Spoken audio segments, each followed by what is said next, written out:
So here's a question I never thought I would be asking. Why is chicken flour so damn expensive? I mean, it's just chicken, but every time I searched for it, not only was it overpriced, but half of the brands were sneaking in random ingredients that I don't even want to pronounce. That got me thinking, if somebody out there is making chicken flour in a factory, technically it should be possible to make it at home, right? I mean, it's just chicken. So today we are gonna do exactly that. Homemade chicken flour. No junk, no mystery powders, just pure chicken. Alright, so for the list of ingredients, you might want to write this down. Ready? It's just chicken.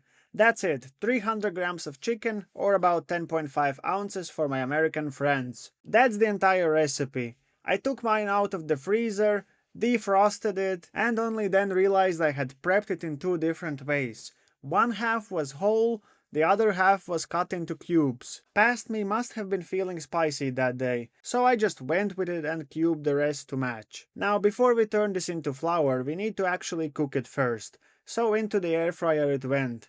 I set my air fryer at 180 degrees Celsius, that's about 360 degrees Fahrenheit, and cooked it for 15 minutes, flipping the pieces halfway through.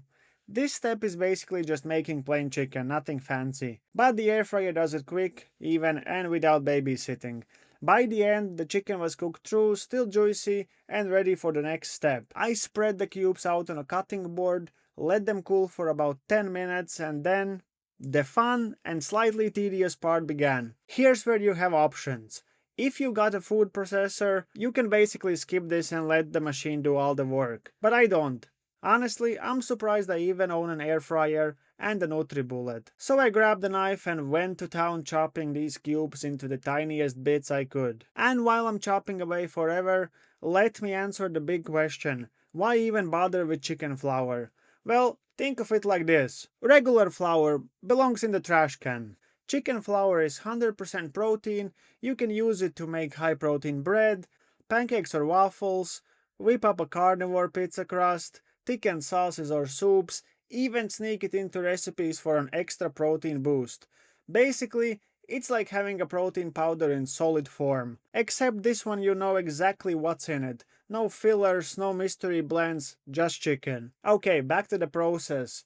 Once I had my little pile of chicken bits, I tossed them back into the air fryer. This time I used the silicone liner because I didn't want them sticking and turning into a giant chicken pancake. I lowered the temperature to 80 degrees Celsius, that's around 175 degrees Fahrenheit, and let it run for an hour. After the first check, I realized this was going to be a marathon, not a sprint. I ended up running it for about 2.5 hours total, checking every 30 minutes or so, until the chicken was completely dried out. When I say dry, I mean dry. The pieces should snap, not bend. They should look like something that you would expect to find in a survival kit, not on a dinner plate. That's how you know it's ready for the final step. And now comes the fun, almost magical part. I took all of those crunchy chicken bits and tossed them into my NutriBullet, hit the button, and it instantly started transforming into powder. I actually ran it twice, just because I wanted it super fine, and the second run made it even smoother. When I opened it up, there weren't any crumbs or chunks, just honest to goodness chicken flour. Now it's time to jar it up. The thing is, I know myself, which is why I put a plate under the jar before I tried pouring. Because if there's a way to spill something, I will find it. But surprisingly, it poured better than I expected. There were some powder densely stuck into the bottom of the blender, so I just unscrewed the top part and poured it out on the plate and then scraped them with a spoon and added in the jar. And that's it! Homemade chicken flour in a jar.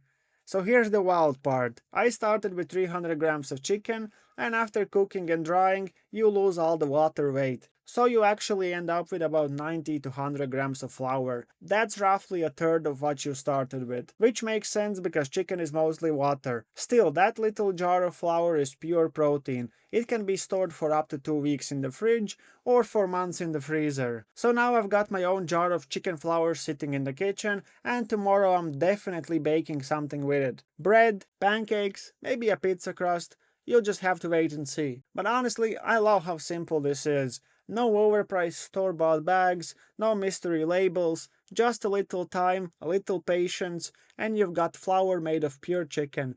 Thank you for watching. Make sure you subscribe if you haven't already, leave a like, comment, and I'll see you here next time on Meet Carnivore.